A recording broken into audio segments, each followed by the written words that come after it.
Welcome back, everyone. Viewer beware. Month 4. We ate good. Yeah, what a fucking good month. We ate good. Goodbye, March Madness. Hello, April awesomeness. Oh my fucking god. Okay, so first of all, I have been very hyped for Living Dummy, but I don't think either of us were expecting Go Who Cry Monster. Ah. My fucking god. We are filming this 2 weeks after the last one, which we never do. We were just that excited to talk about these books. Yeah. So this is the quickest turnaround we've had in one of these fucking videos. Yeah. That just goes to show how fucking good this month is. Okay, I want to get right into it. Get right into it. Night of the Living Dummy, first appearance of Slappy. Obviously, he is the face of the franchise, pretty much going forward. He's not fucking in this book. He is, but fucking he's like not Jason Slappy. Voorhees is in Friday the 13th. Yeah, you know? it's like this is the Pamela Voorhees book. Yeah. Yeah. So, Living Dummy is about two sisters. I forget their names. Lindy and Chris. Lindy and Chris. So, they go dumpster diving out the back of their neighbor's house, which is It's under an abandoned construction. house? Yeah. It's under construction. I think Yeah. construction workers Okay. weren't there, so they're like, we gotta be quick. Yeah. And they find Slappy in one of them. She actually names him Slappy, doesn't she? Yeah, because she slaps Chris. Yes. That's the end of the first chapter.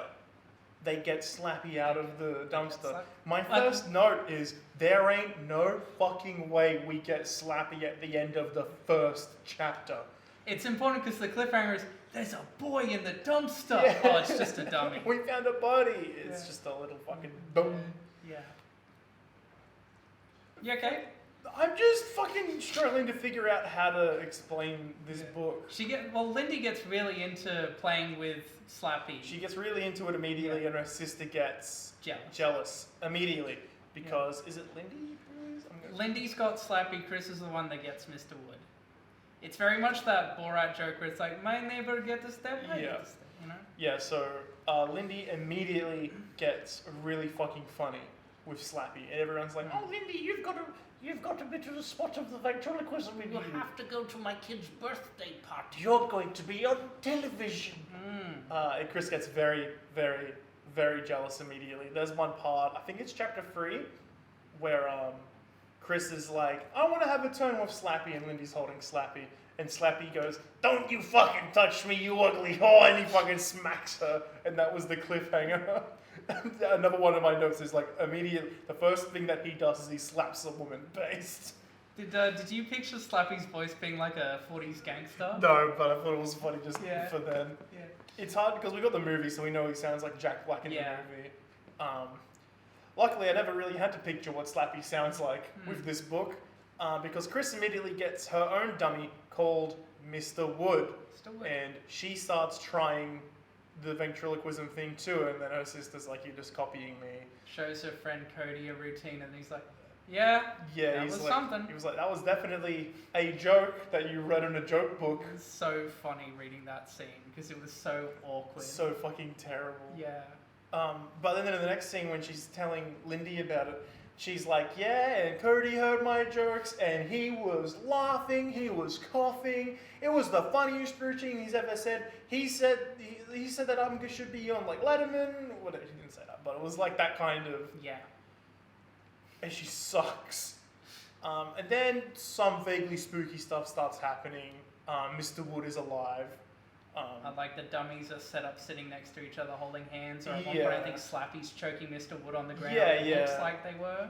You want to talk about this one? I'm just trying to remind you what happened. No, I can't. This is my problem. I'm talking about this one. I want to talk about that one I'm as sorry. well. I'm sorry.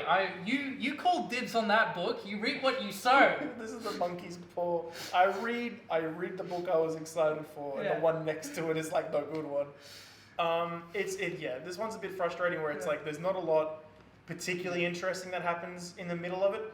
You know what you were saying last month with Mummy's Tomb, Yeah. where you were like, he wanted the mystery of, is it real, is it not real? I think he did that much better with Living Dummy. I still have a problem with it, but we haven't gotten to it. No, not yet, yeah. Yeah. So he does that much better with this one, Yeah. where it was even like the original idea for Child's Play, where for the whole movie you don't know if it's Chucky or if it's Andy. They did that much better with this one, where you don't know if it's Slappy or if it's just the sister pulling a prank. And apparently, for 75% of the book, it is a prank. Hmm. Because at one point, the sister Lindy just goes, no, yeah, I was pulling your leg. Slappy isn't actually alive. Mr. Wood isn't actually alive. And then that night... She fucking trashes the kitchen. Oh my god, yeah. It's like... Milk all over the floor, apple juice, all the vegetables are ruined. So much of this stuff is like, there is no way this girl just did this as a joke. This has to be the dummies come to life. And no, she just did it as a joke. So crazy ass book, and then that night Mr. Wood comes to life. And I thought, he's got the pouch, he's got the thing. Do you remember what it was? It's a little note. No, but do you remember what the words were? No, it's Latin. It's Latin, yeah. I'll find it. All I can think of is the Child's Play. Ade Dewey Dembala, give the power I beg of you. I'm telling you right now that he just wanted to do like a child-friendly Child's Play. Absolutely, that's what it is. And like, you can sort of see where these dummies are pulling like pranks that would get away with in a children's book, where Chucky would do something similar, but instead someone would die. Karu Mariadona Loma Molonu Karano. I read that in Japanese because I've been learning Japanese. Even though there's L sounds, they don't do L sounds. I'm so happy I have that recording now. Yeah. So Mr. Wood, he hears those words being read out by Chris, and now he is alive. And it's very unambiguous. He blinks. Yeah. It's like the dummy is alive. All tension is removed now. Yeah. I thought what was interesting for this whole book is that you're obviously thinking Slappy's going to come alive. And then the book throws Mr. Wood in your face and it's like, no, Mr. Wood's alive. So I'm thinking like, okay, maybe Slappy gets awakened in the next book or something.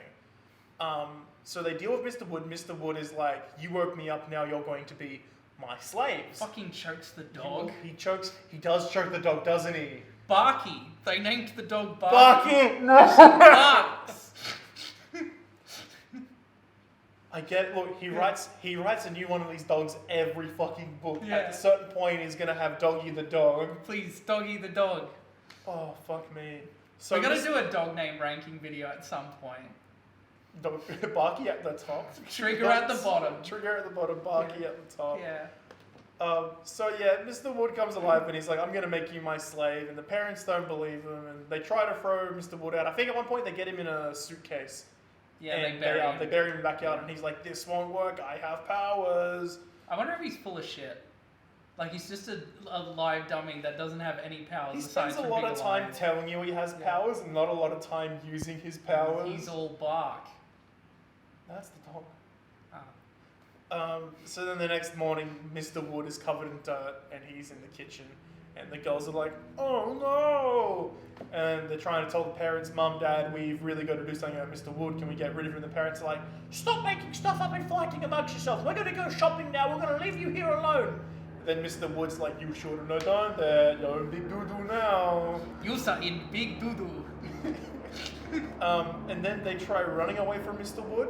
This is like the second last chapter of the book. Yeah. They try running away from Mr. Wood, and he chases them outside.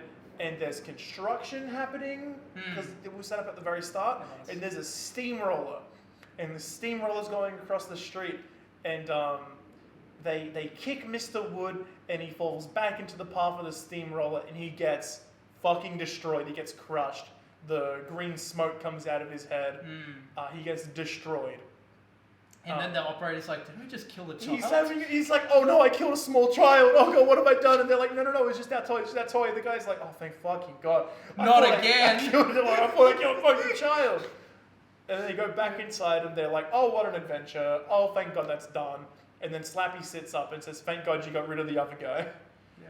Good news, slaves. You're my slaves. Interesting the end. Note. I actually forgot one of the things that Mr. Wood did. Yeah.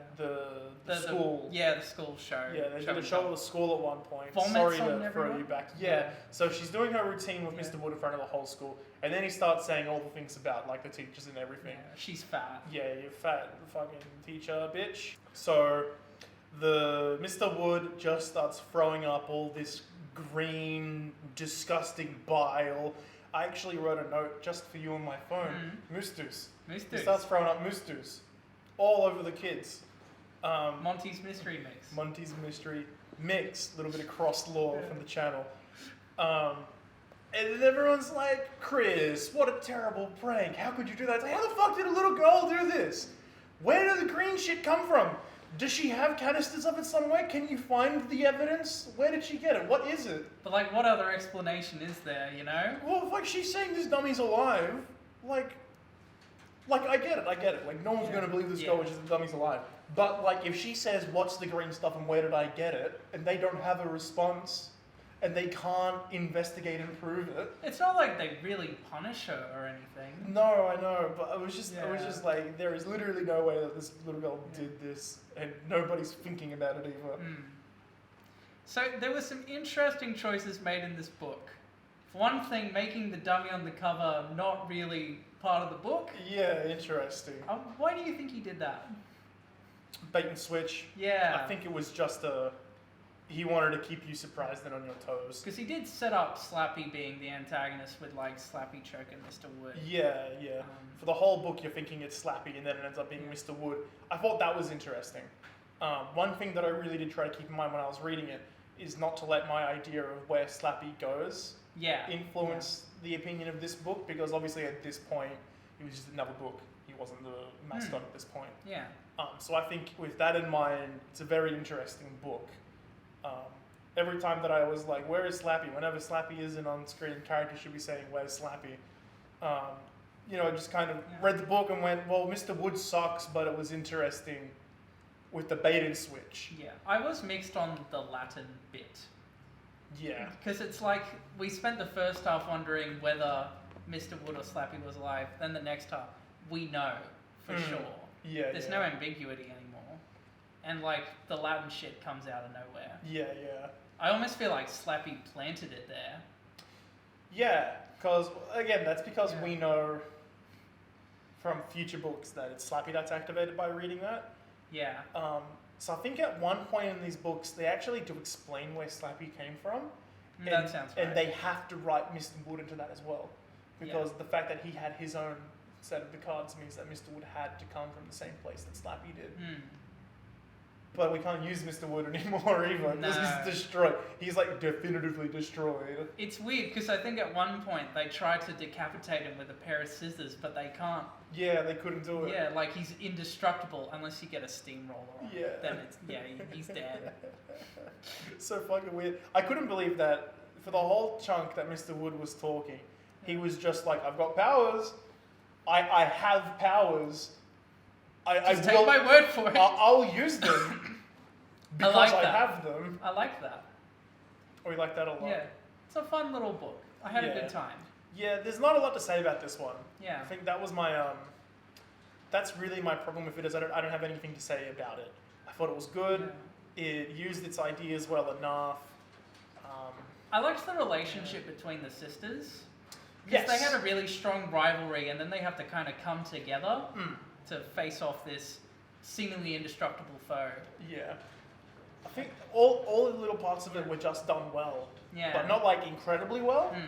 None of it was done poorly, or at least not incredibly poorly, besides Barky. Yeah. Barky sucks. Dogs always suck in these. Yeah. I'm going to have to consult my notes, because I can't remember any of it. Oh, good. Go ahead. And I'm looking at the culprit. I have this this theory. It's not even a theory. It's a statement. The parents are the fucking best parts of these fucking books.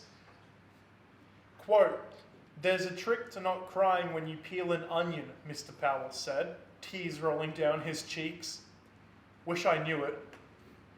Yes! I wrote it too! The best fucking line! I was gonna say that. I was absolutely gonna say that. That is a great line. It is so fucking good. They mentioned Slappy did a rap routine at one point. He did, yes. Yeah. That was one of the... Fucking tease! I wanted to see that! Now I'm just thinking of Victorious. Oh, God. What's his name? Rex? Rex, yeah. Fucking hell. Oh, okay. Very good thing that I went to consult my notes. My last note is just to read the jokes. Go find the jokes, Jared. No. So the only really good thing about buying these new editions is the bonus features in the back. Have you read them before? I'm so excited. Did you read these? No. No? Okay, let me find where they wrote them. Slappy's greatest wisecracks. This is good. Is that your head, or are you hatching an ostrich egg on your neck? Okay, ready? Yeah? Roleplay, I'm Slappy and you're a human. Okay. Okay. Knock, knock. Who's there? Jane. Jane who? Change your clothes, you stink. I sing? You stink. I slurred it because it was dumb. Okay. Change your clothes. Okay. You stink. Jane your clothes. Jane your clothes. Yeah. Read it. Look at it. It's so fucking... Change your clothes. Okay. Yeah, right. Is your hair red? Or are you just starting to rust? Oh, good. Are these for robots? Yep. Hey, you're pretty. Pretty ugly. Reminds me of in those reality shows where it's like, that food was disgusting. Disgustingly good. It's fucking good. We're only halfway. Oh, yeah. I like your perfume. What is it? Flea and tick spray? Pinch me. I'm having a nightmare. Or is that really your face? How about a game of kick the dummy down the stairs? We'll take turns being the dummy. You can go first. And the last one. I feel like Cody. I've seen pimples that were prettier than you. Ooh. So they're all just basically ugly jokes. This is, Yeah. I was waiting for your mum is so fat. No. Your dummy's so fat. This is the fucking... Thank you, Slappy. I'm kind of not excited for Slappy books anymore. Oh, too bad. We got... Alright, let's talk about the TV adaptation. This is the most famous Goosebumps book of all time. Introduces the mascot of the series. This TV adaptation's gotta be hot! They didn't make one. I can kind of see why, because it's not Slappy. No, They'd have to make another dummy. Wait, never mind. In My Living Dummy, like 2 or 3, there's like yeah, a a family. whole attic full I think of them. 3. Yeah. I think they just said, why adapt a book with no Slappy when we can adapt a book with many Slappy? Yeah. So honestly, based. And if they did adapt it, it would just be the story of this book condensed to 20 minutes. I did have an idea where I think Slappy would have a more active role where he'd sort of be egging Mr. Wood on, kind of like Green Goblin and Norman Osborn. Yeah. Yeah. I could see them doing that. I don't see much point because it works fine on its own. Yeah. Anyway, it's not like Mummy's Tomb, where we would definitely need to make changes to make it doable for TV or to make it more interesting. It's more just incentivizing them to make it. To do it. Yeah. Yeah, I could see that. I could see them doing that just to have more Slappy, more marketability, I guess. Marketability? Franchise? Marketability's fine. Yeah. Yeah, this is one that I have nothing to say about. Just a bit of a short one, really. Yeah. Just the book is good. The book was good. Please get us started with this one. Okay, so The Girl Who Cried Monster. I liked this book, and we're going to put a real big asterisk next to liked, because that comes with a caveat. Now, this is the first book we didn't get a reprint of. So we're kind of we're going in completely blind. We're hoping for a hidden gem. When we've had this recurring issue, right, where we read a book and it's like, this is pretty good. And then we get to the end, it's like, oh, this doesn't shit the bed. It shits the bed, and then you don't change your clothes or the sheets. You just sleep in it the whole night. You just marinate in the shit. It's bad. It's bad. And do you want me to just go into it? Should we just talk about what happened to this book? I just want to say at the start, Yeah. I agree with everything you're saying, but Yeah. in my opinion, it makes it better. It doesn't ruin it. Now tell us the story. Okay. So, this book stars Lucy Dark in the little quiet town of Timber Falls. Her local library is hosted by Mr. Mortman. This book's driven you insane. It has. There's a reading challenge where Mr. Mortman gives you a book to read and then you get a gold star for reading it by the end of the week. and then you get a free book after a certain number of I stars, think it was I like think. 10 or 20 stars or Yeah. something. So, Mr. Mortman gives... We should talk about Lucy herself, I think, first. Very important. She's... You kind of know who she is just from reading the title, right? This She's is the a story- golden-cried monster. This is a story that definitely started with the title. Yeah. They wanted to establish she torments her younger brother, Randy, a lot. She talks about this monster living in the trees called the toe biter. Yeah. She sticks her toes in the dirt so it looks like her toes have been cut off. And the parents are always like, Lucy, you gotta stop fucking scaring your brother. He's gonna have nightmares tonight. Gets grounded a lot because of Yeah. it. Yeah, she's a real piece of work. So she goes to the library, she picks up Frankenstein to read that week. And she leaves her roller skates behind. So she gets home, she's like, crap, I forgot my roller skates. So she goes back, it's pretty late by now, and the store's still open, she can still open it, but no one else is in there. And there's Mr. Mortman playing with his little pet turtles you see in the fish bowl there. And he's saying, dinner time, my little friends. He's humming, he's singing. He hasn't heard Lucy yet. Lucy's going to get her rollerblades. Then she sees Mr. Mortman turn into a monster.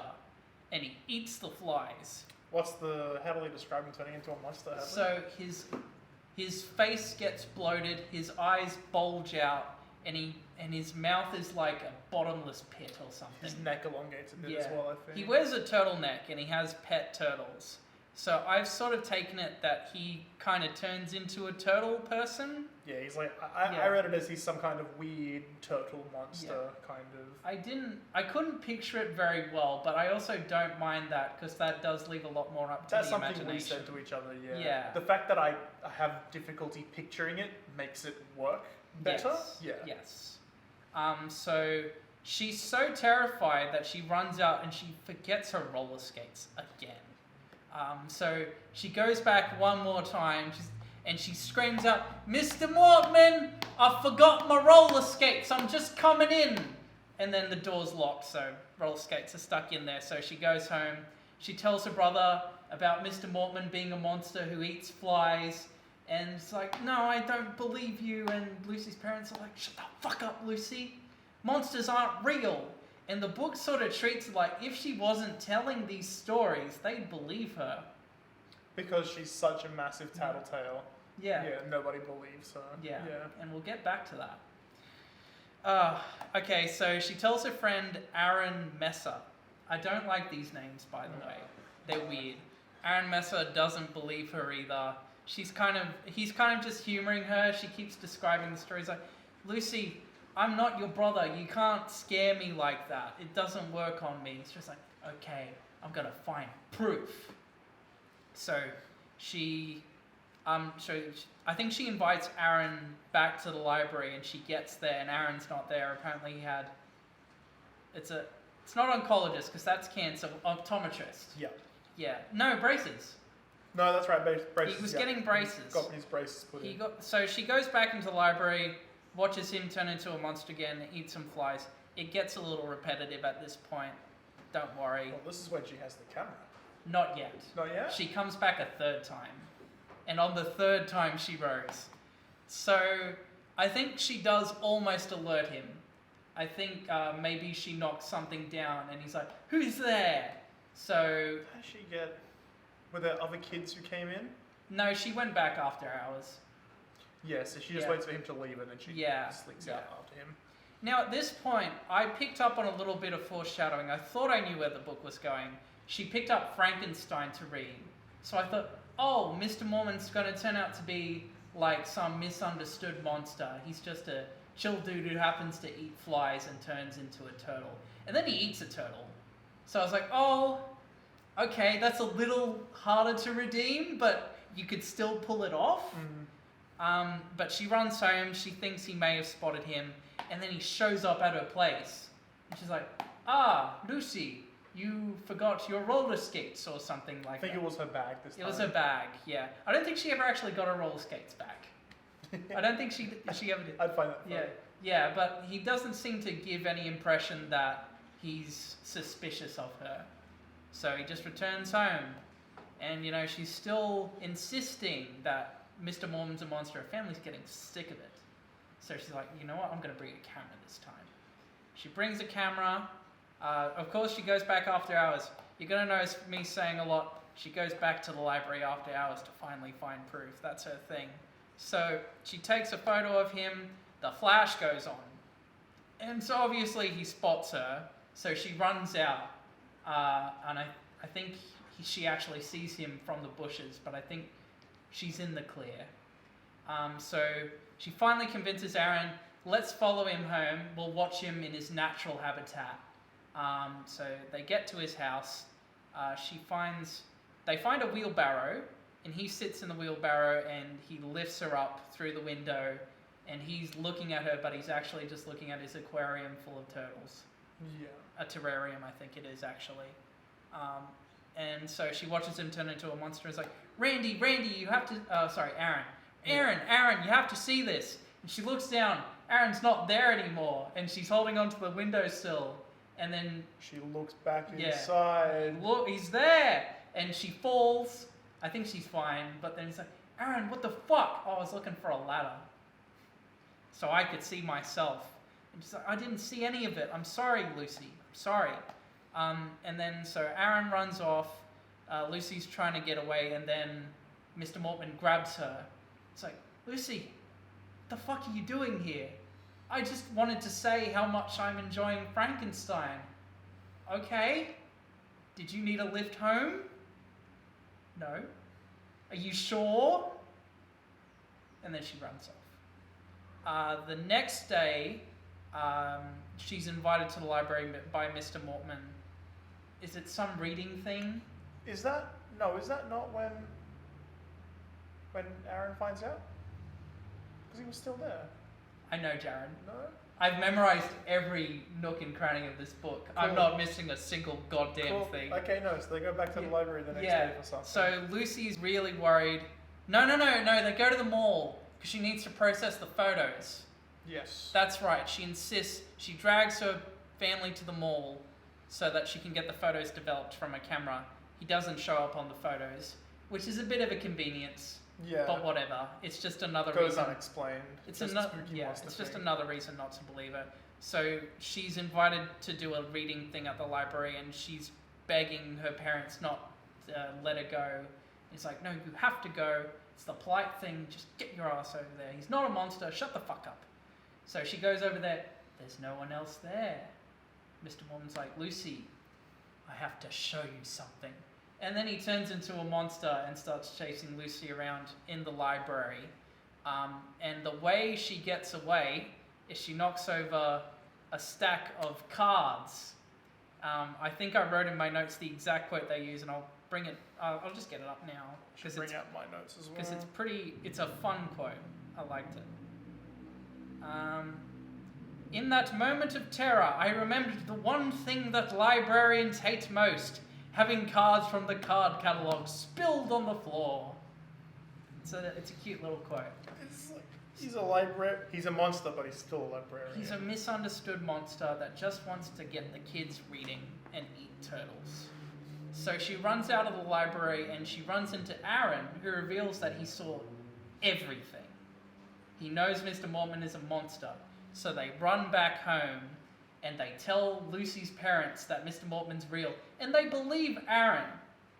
Because Aaron is no nonsense. No. That's why she needed him to find out. Exactly. Kids that don't make up stories about monsters are telling the truth when they finally talk about a monster. Yeah. And so the parents are like, okay, we have a plan. Let's invite him over to dinner. No, Mum, but Lucy, we're going to invite him over to dinner. At this point, we have a chapter left, and we're just getting to the climax. I was worried, to say the least. There was no clean way this story was going to wrap up. But here we go. Okay, last chapter. Mr. Mortman comes over to the Dark household. He sits down. He has a nice, pleasant chat with the parents. It's like, wow, it's been so long since I've had a nice home-cooked meal. So what's for dinner? Then the mum smiles. And she says, "Why, you're for dinner." Then the parents grow fangs and they eat him. Turns out the Dark family were monsters all along. They killed that monster because they can be the only monsters living in Timber Falls. It's been 20 years since they've had another monster sighting, and so that's why they didn't believe Lucy. And Lucy and Randy's fangs haven't grown in yet, but soon. And then at nighttime, Lucy tells Randy a story about Mr. Mortman, and Lucy's mum's just like, "Lucy, how many times have I told you not to tell Randy monster stories before bed?" "Sorry, Mum." And then the book's over. I love it. I love it, man. No. It betrays everything we know about the characters. Every last detail. Lucy's character doesn't make sense anymore. Randy's character doesn't make sense anymore. All you had to do was have her go to the library and Mr. Mortman be like, "Lucy, I know what you saw. Look, I'm just a turtle guy that eats flies. I don't actually want to hurt you." And Lucy's like, "Okay." And then the book's over. That's all you had to do. I love it. It's so fucking dumb. I love it. Oh, no, okay, just... You haven't been talking at all for the past 10 minutes. I need you to just carry this for a minute, okay? Okay. Tell me what you thought of... So here's what I love about it, right? Yeah? You've got the whole book, and it's going one way, and then at the end it goes another way. I fucking love it. I think you just like books that go one way, then go another. That's why Last Jedi is your favourite Star Wars movie. God damn, you had to bring that up. Yeah, I know, I'm sorry. No, I can't even... It's like The Room. It's not that I enjoy it Yeah. because it's like the best fucking book in the series. We haven't gotten to Haunted Mask yet. But like, I fucking love it because it's so fucking dumb, and it's just... I could imagine being a kid and reading that and being like, what? What is so crazy? Okay, look, I didn't hate this book. I said I liked it. And I enjoyed reading the ending. But in my heart, I have an integrity as a review of this series to be genuine and authentic. And I can't, in good honesty, say that that ending is good. It ruins the book. I think it is perhaps the only interesting part of the book. I do not think this book would be in our minds as much as it is if it were not for that ending. I agree. I'm not going to rank this book particularly high, and I know you said you want to rank it number 1. That's not happening. I don't want to put number 1. Do not put this number 1. Look, the middle's a bit repetitive, but for what it's worth, the characters were interesting, and it's a neat premise. The execution needs some work, and I've talked about the ending for God knows how long. I can't do it anymore. I can't do it anymore. I thought it was quite fun. Yeah. It had enough interesting stuff going on within it to keep me going. The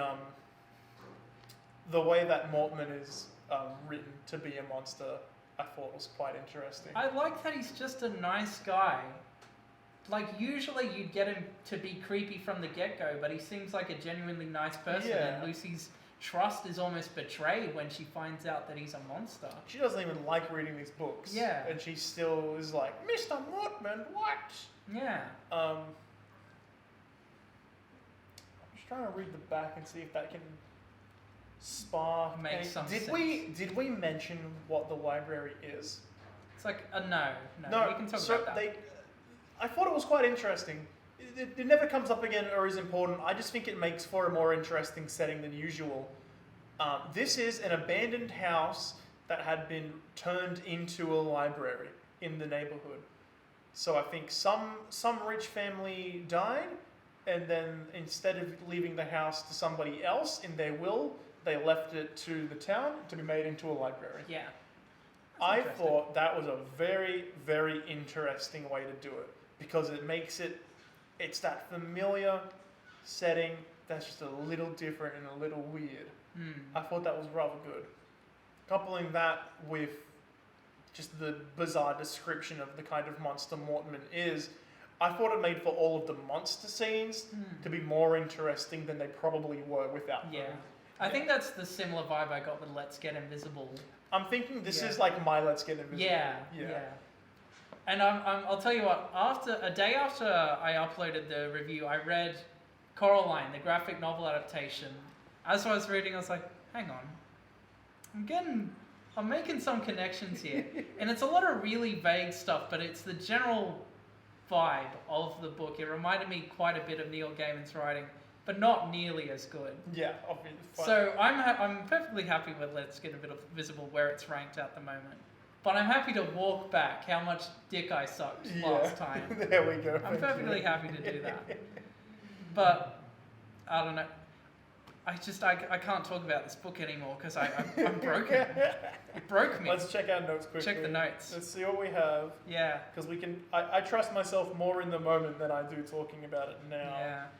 Yeah. My very first note was hopefully the mystery of the town's name is important, so it justifies wasting my time with it. Yeah, you liked Gravity Falls. Yeah, it's just that. There was a moment at the start where, what's her name again? Lucy? Lucy says, like, nobody knows why it's called this. There aren't even any falls around us. This is just why it's called this. And it's like, okay, surely that has to be something. Because otherwise, why would we spend an entire paragraph on it? It's world building. Just a little bit of world building. Yeah. Quite a substantial amount of the first chapter is spent with Lucy's toe biter story. Yeah. And I thought that was I thought that was good that we spent so much time with it. Building up to it. It really establishes her character. And you could just tell the whole time you were reading this book how much fucking fun R.L. Stine had writing this character. Because her point of view is infinitely more interesting than any other protagonist we've had. Lucy kind of reminded me of Stine in the way that he writes cliffhanger chapters. He's like, gotcha. But in this, when you're reading the cliffhanger chapters, it feels like you're in on the joke. Like you're with Lucy. Yeah. This is her story. I think this is the best written book we've had so far. Yeah. Just in the way it carries itself, the whole book. I actually have one problem with Night of Living Dummy with that prose that I forgot to bring up in my review, where sometimes it would switch POVs between Chris and Lindy, and it wasn't very clean. It wasn't clean, but I did appreciate that aspect of it. I should have brought that up earlier, because that would have been an interesting thing to discuss. Yeah. I enjoyed having two protagonists, and Chris was clearly the protagonist, though. Clearly the protagonist was Chris, but I enjoyed having both of them with both of their POVs. Yeah. And I enjoyed the way it did kind of like messily bleed together, but I do wish it was done better. Yeah. You're definitely right about that. We've had some really interesting protagonists this month. Yeah. So I think, yes, it's interesting. With how much you had to say about that and how much I have in comparison, because you gave such a complete rundown, and my points are just everything that you hate, I love. Yes, it's hard.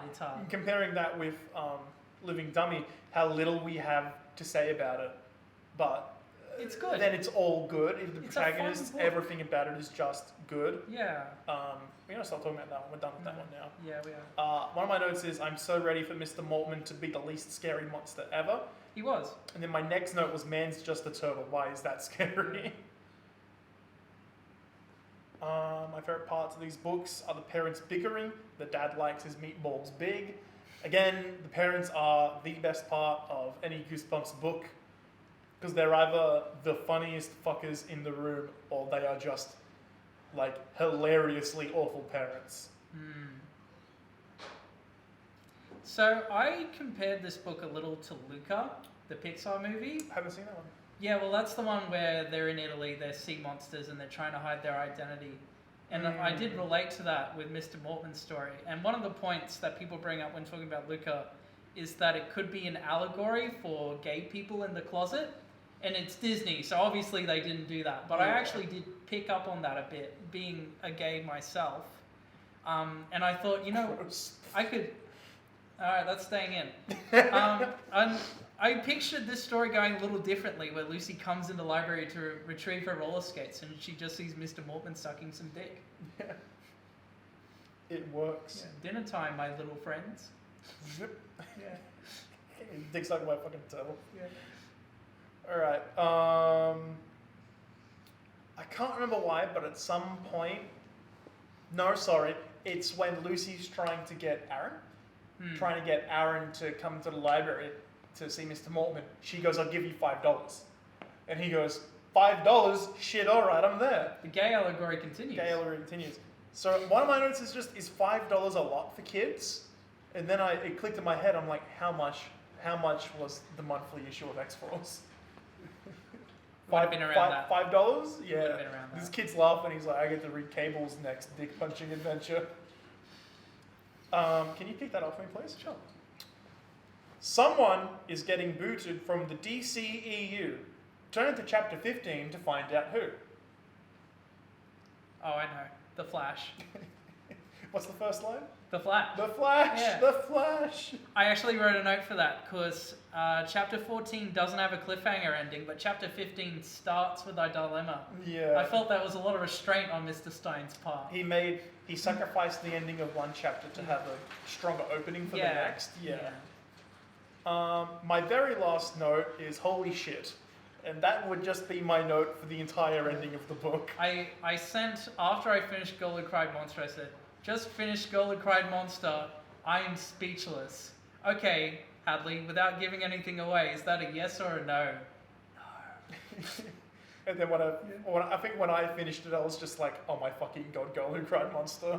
Holy shit, what was R.L. Stein smoking when he wrote those last two chapters was your exact there wording. We go. I'll have what he's having. Thank you very much. Okay, so overall, I don't know. I had a lot of fun with that book. I had fun too. It's I don't know. I want to put it high simply because of my enjoyment reading it, not because of the quality of the book. I think it is perhaps the strongest read we've had so far. It is not the strongest book. No, it's a tough balance, isn't it? What do you weigh more, the overall experience of reading it or the quality of the book? Do I prefer Citizen Kane or do I prefer the Lego movie? I haven't seen Citizen Kane, so I have a bad example. Let's talk about the TV adaptation. So the first thing that I think really needs to be discussed with it is the direction they took with the monster. The way Mortman looks when he's a monster. Very different. What was it? His eyes were really far out. He was a bit... His mouth was normal. He had some weird teeth. Yeah, he had weird teeth in. It was all disgusting on top of his face. Basically all the top half of his head was covered in some... Yeah. Kind of looked like an alien. So very much not a turtle. No. But they just made him a monster. They just put something disgusting together. I'm cool with it. Yeah. Because again, I think the monster description in this book works so well because it is so hard to understand. I'm surprised by how good the effects were. Yeah, absolutely. No, yeah, they did a really good job with, particularly with the way he looked. What else did they do? Well, the way they shot all of the scenes when he was a monster as well, like the lighting and the camera work and everything. It kind of reminded me of like in the middle of a saw trap where like they're struggling with the machine. It's very frantic. I thought it was, particularly with like the blue lights and the camera work and everything, I thought it was very like Lynch. Very just like off-center weird stuff. It's the blue. The blue makes me go Lynch. Fair enough. But yeah, so I think they just kind of did the book in 20 minutes. They cut out a lot of the fat. We don't go to Mortman's house. We only go to the library like 2 times, I think it was. We jump straight to the parents going from not believing to just inviting Mortman over. That just happened. Didn't they? Is it because of the photos? I think they just bump into Mortman and invite him over. Maybe. Because it was at the photos. Yeah. So we get her taking the photo of him, and they go to the 1-hour photo place, and she gets the photos developed, and she drops them on the floor, and then Mortman's there to help her pick them up. Yes. Mortman's not in any of the photos. And then right from there, the parents say, won't you join us for dinner? Mr. Mortman, why don't you come over for dinner tomorrow night? Lucy's been talking a great deal about you. It'd be nice to get to know you better. Wait, no. Why did this you isn't invite him allowed. over now? This isn't allowed. No. It has to be after they discover he's a monster. And then they go over and he's like, look, isn't this proof that he's not showing up in the photos? It's like, Lucy, oh my god. Did they even do that? Yeah, they They did. did? Like, Yeah. It just happened. They just got straight to the end of it. we said while we were watching it, it should have been a two-parter. It's very rushed. If you were going to do this story justice, had to be a two-parter. I can see why they wouldn't have wanted to. No. It would be an entire episode of build-up with like no payoff and not a lot of scares happening. Yeah. The first episode probably would have ended with the Flash going off, and then cliffhanger there. You can tell they were playing it up a bit because Mr. Mortman's now basically Hannibal Lecter. Yeah, the performance is very Lecter, wasn't it? Yeah. He's not the nice, chill, fat guy that turns into a turtle and eats flies anymore. He's creepy every time that you see him. Yeah. I look forward to our next little chat. Like, he's doing Hannibal Lecter. I was gonna say, he's channeling his Yeah. fucking Anthony Hopkins. Hello, Clarice. Have the turtle stop screaming at Clarice. I would like a nice turtle with a side of fava beans. I thought the voice and the performance was still good. Yeah. He was just played creepily every time you saw him. Good actor, just bad choice. Yeah, poor direction. Not even poor. I can fully understand why they did that. Yeah. What else? The effects for the parents were cool. Yeah. They were like snakes, but it was mainly just their mouth that changed. I think their face changed like once. Yeah. They only do it once, but it was only for like one shot where their faces were like fully like half snake.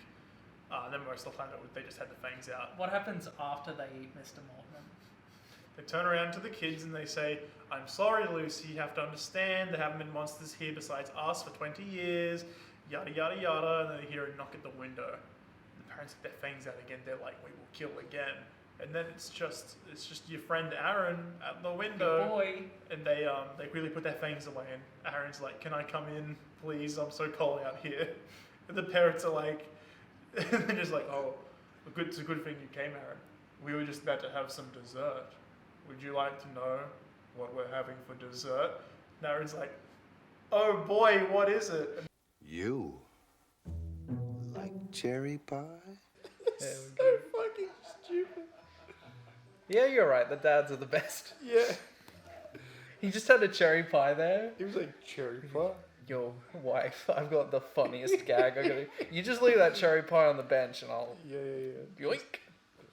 I'll wear my big pants with the big pockets and I'll just carry a cherry pie around. The payoff like- will be huge. It's like Mr. Peanut Butter with the spaghetti strainers. Yeah! I'm just picturing him as like Jerry from Rick and Morty at this point. Yeah. I could just imagine Jerry That's all the being dads. like, he's like the ultimate Yeah. shitty dad. Yeah. He's like, "I've got pie," and then Rick goes, "Shut the fuck up, Jerry, no one wants your pie." And then he turns the pie into a pickle. Funniest shit you've ever seen. Funniest shit I ever saw. I don't think there's much more to say about the TV special. It's a Number competent one- TV adaptation. It's like Let's Get Invisible, but I preferred the execution in this one much more. Yeah. Could have benefited from being a two-parter, Absolutely. but they didn't, and it's still fine. Yeah. TV show still rules. I kind of was picturing him as the Chicken Man from Toy Story 2. It's not bad. No. What's his actual name? Al. Al, yeah. Yeah. Al's 21. Yeah. Is that his name? That was definitely at least Al. I'm not going to say his last name was Toy Barn. This is the hardest month we've had so far. Now, I'm leaning Night of the Living Dummy 1 or 2. 1 or 2? Yeah. I will say 2. Okay. I do not think it is better than Basement. I don't even like Basement that much. I say this every month. I do not like Basement that much. It really is just chugging along, eh? Yeah, it's... Winner by default. I was going to say, let's start at the bottom Yeah. and just keep going until it's not better Okay. than 1. Better than Mummy, better I'm- than Say Cheese and yeah. Die, better than Dead House, better than Let's Get Invisible. And then we hit Moose Deuce, and it's like... I want to say... I it's- prefer that to I will Moose say it's Deuce. better than Moose Deuce, and I do not think it's better than Basement. Okay. Okay, now what about... I want to put it below Dead House. I would put it above Dead House. Okay. But I will concede it. I would not put it higher than Let's Get Invisible for you. Okay. Shall we put it above Dead House? Let's put it above Dead House. Okay. We're a little apprehensive about this, but this is what we're doing. But I don't think it's any surprise that this is very high. Oh yeah. Oh yeah. There we go. Okay, next month we need smaller magnets. Yeah, we'll be getting new magnets Yeah. for next month. So let's just go over it quickly. Yeah. So Mummy's Tomb, shut the fuck up, Mummy's Tomb, fuck you, fuck everything about you. Say cheese and die. Fuck everything Boring. about you, Not bad, just very boring. fuck everything about you. Yeah. Welcome to Dead House. Interesting ideas, good ending, shame about the rest of it. Yeah. Girl Who Cried Monster, I don't want to talk about it anymore. Let's Get Invisible, you like it. Yes. You like it. Moose, so close. So fucking Just a close. couple of things we need You to just change. fumbled it in the end. Yeah. Living Dummy, nothing to say, it's just good. It's just fun. And Basement, Winner by default. why the fuck are you still at number 1? God. We read that 1 second. Just wait. Just Yeah. you fucking wait. Haunted Mask is coming. Haunted 2 Mask months' is time. coming. Jared, you want to talk about what we're reading next month? I don't even know what next month is. Welcome to Camp Nightmare and the Ghost Next Door. Ghost Next Door I'm interested in. That's one that I've Yeah. always seen the cover for around. It's one that I go, how's this one scary? Because Yeah. it just feels like, hey, I'm your new best friend, I'm dead, by the way. Yeah. And then Camp Nightmare. I read as a yeah, kid. we'll I see. don't remember being crazy about it. It feels like Horrorland Light Yes. in my mind, so we'll see. Camping could be cool. Yeah, We'll find out. we'll see. Okay. Thank you for tuning in. See you next month. R.L. Stein, this is your last warning. Return my emails.